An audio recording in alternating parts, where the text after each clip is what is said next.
This one's nitrogen gas. There's a huge push for STEM in our district. We have a whole set of classes that we're thinking about adding that are all STEM related.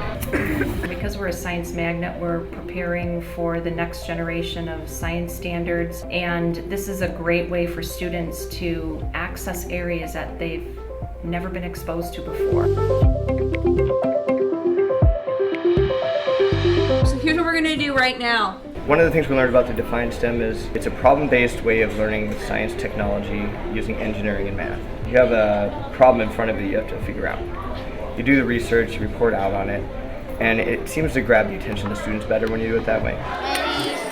The Define STEM, the way they have projects set up, has helped to kind of springboard whatever learning is going to be taking place. So we watch the video to kind of gain interest and give them an idea what they're doing for the project, and then we are using the different reading opportunities within the program and some of the project ideas that they've given us. So it's been a good way to make units cohesive and to get students interested really right away.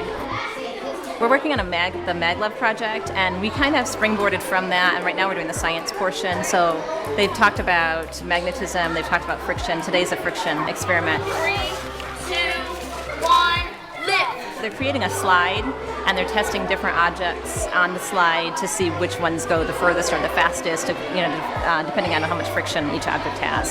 Go! Sandpaper ones!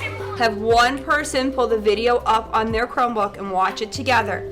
You're then going to make a comment about the video onto the Google Classroom, okay?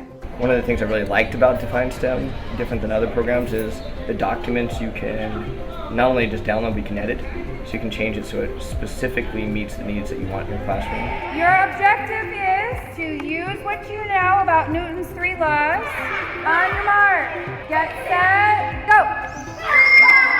You can begin in class, you can work in class, you can work at home. They're computer based, so students are not only learning about the science, the technology and the engineering and the math, but they're also learning how to use computers. Kids were all on focus, and they're normally not like that. When they're looking out of a book, which they're tired of looking at, it's hard to get them to concentrate, whereas with a computer, they just seem to be engaged more. See that hydrogen?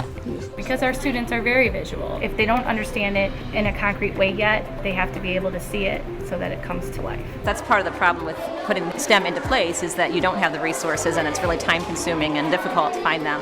So having something in place that gets that overall concept together for you definitely helps it make it more doable for teachers.